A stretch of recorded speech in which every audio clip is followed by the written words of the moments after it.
श्री स्वामी समर्थ सर्वांना सर्वांना शुभ गुरुवार। बघा, आज अधिक मासातील गुरुवार आहे आणि आज गुरुपुष्यामृत योग आहे। असा हा संयोग खूप दिवसांनी जुळून येत असतो, कारण अधिक मास हा महिना अतिशय पवित्र आणि अधिकाधिक पुण्य कमवण्यासाठी अधिक महत्त्वाचा मानला जातोच। त्याचमध्ये या गुरुवारी गुरुपुष्यामृत योग आलेला आहे। आज गुरुवार, अधिक मास आणि गुरुपुष्यामृत योग या शुभ मुहूर्तावर घरी आणा सोन्याहून मौल्यवान या वस्तू।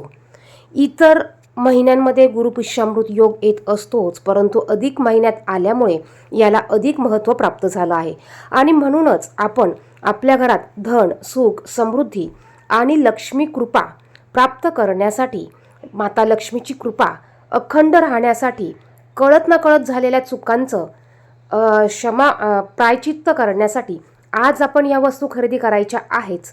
त्याचप्रमाणे माता लक्ष्मीच्या आवडीच्या सेवा देखील आपल्याला करायच्या आहे।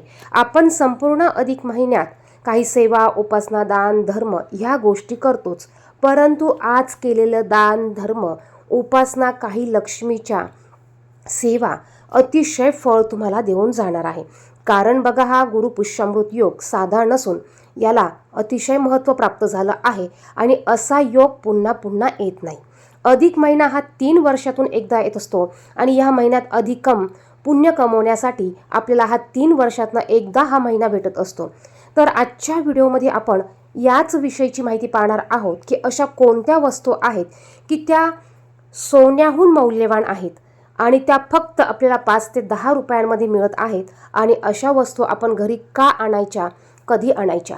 आपल्याला बघा, आपण गुरुपुष्यामृत योगावर सोने, चांदी, नवीन वाहन, घर, गाडी, नवीन वस्तूंची खरेदी करत असतो, परंतु प्रत्येकालाच ते परवडणारं नसतं। त्याच्याऐवजी आपण आपल्या घरात अशा वस्तू आणायच्या आहे की त्याने माता लक्ष्मी देखील प्रसन्न होणार आहे, आपल्या घरात सुख समृद्धी देखील येणार आहे आणि त्या वस्तू आपल्या बजेटमध्ये देखील असणार आहे आणि त्या घरात आणल्यामुळे आपल्या भाग्याचे दरवाजे उघडणार आहेत। मग पहा, सर्वात महत्त्वाचं म्हणजे या दिवशी आपल्याला हळदी आणि कुंकू घरी घेऊन यायचं आहे। आपण आपल्या देवघरात देवांसाठी ह्या वस्तू वापरत असतोच आणि इतर दिवशी देखील आपण त्या आणत असतो। जरी तुमच्या घरात हळदी कुंकू असेल तरी त्या गोष्टी तुम्हाला ह्या गुरुपुष्यामृत योगावर घेऊन यायच्या आहे। आता ह्या वस्तू खरेदी करण्यासाठी एक टायमिंग दिलेला आहे, तो टायमिंग देखील आपण व्हिडिओच्या शेवटी पाहणार आहोत।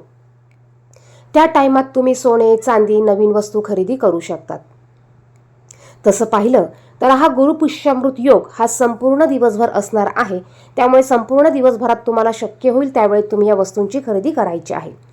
तुमच्या देवघरात हळदी कुंकू जरी असलं तरी आपल्याला ते परत परत लागणार असतं, त्यामुळे तुम्ही आवर्जून हळदी कुंकू आणून त्याची तुमच्या देवघरात ठेवून पूजा करा आणि मग ते तुम्ही तुमच्या देवघरात वापरायला चालू करायचं आहे।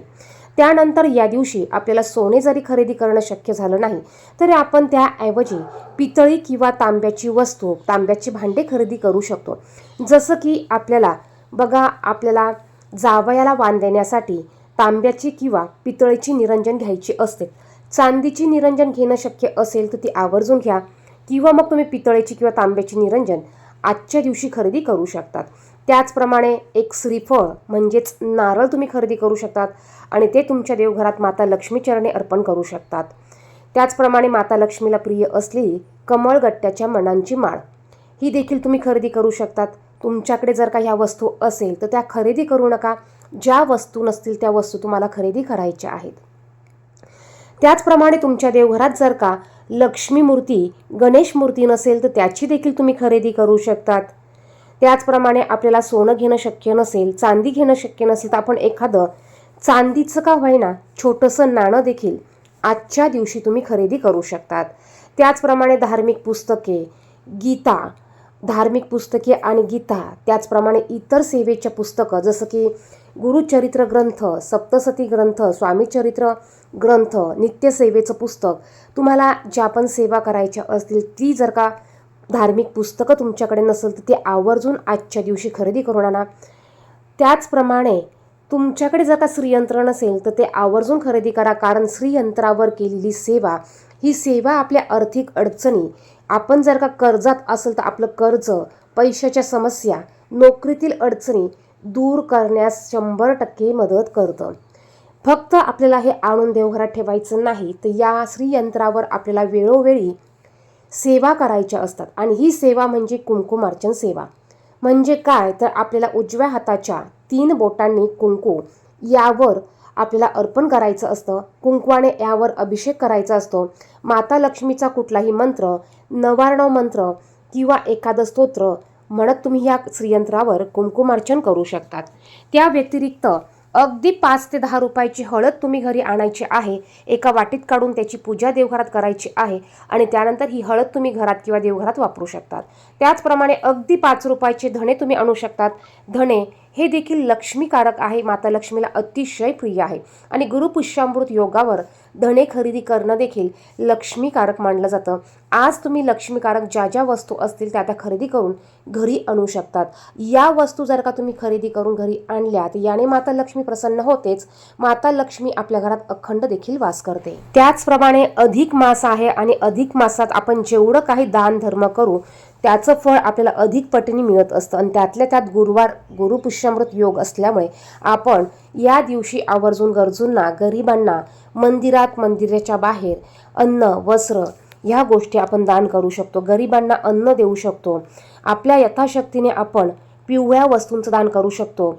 गुरुवार हा भगवान श्रीहरी विष्णू यांना समर्पित आहे. गुरुचा वार असल्यामुळे या दिवशी पिवळ्या वस्तू आपल्याला दान स्वरूपात द्यायच्या आहेत. जसं की केळी, आंबे ह्या वस्तू आपण दान म्हणून देऊ शकतो. त्याचप्रमाणे श्रीहरी भगवान विष्णू आणि माता लक्ष्मी यांची घरात खास करून पूजा करायची आहे. त्यांना पिवळी फुले, पिवळी मिठाई, पिवळे पदार्थ अर्पण करायचे आहे. त्याचप्रमाणे आपण देखील या दिवशी आवर्जून पिवळे कपडे परिधान करायचे आहे. त्याचप्रमाणे या दिवशी आपण आपल्या घरात अधिक महिना असल्यामुळे सत्यनारायण पूजा करू शकतो. एखाद्या ग्रंथाचं पारायण करू शकतो. स्वामी चरित्र सारामृत या ग्रंथाचं पारायण करू शकतो. माता लक्ष्मीला प्रिय असणारं कनकधारा स्तोत्राचं पठण करू शकतो. लक्ष्मी अष्टक आपण पठण करू शकतो. आपल्याकडनं होतील तेवढ्या सेवा आज आपण आवर्जून करायचं आहे, कारण याचं फळ हे अधिकाधिक पटीने आणि अक्षय टिकणारं राहणार आहे. त्याचप्रमाणे बघा, आता गुरुपुष्यामृत योग या दिवशी सोने किंवा नवीन वस्तू खरेदी करण्याचा जो मुहूर्त आहे तो मुहूर्त पाहूया. बघा, गुरुपुष्यामृत योगाची वेळ.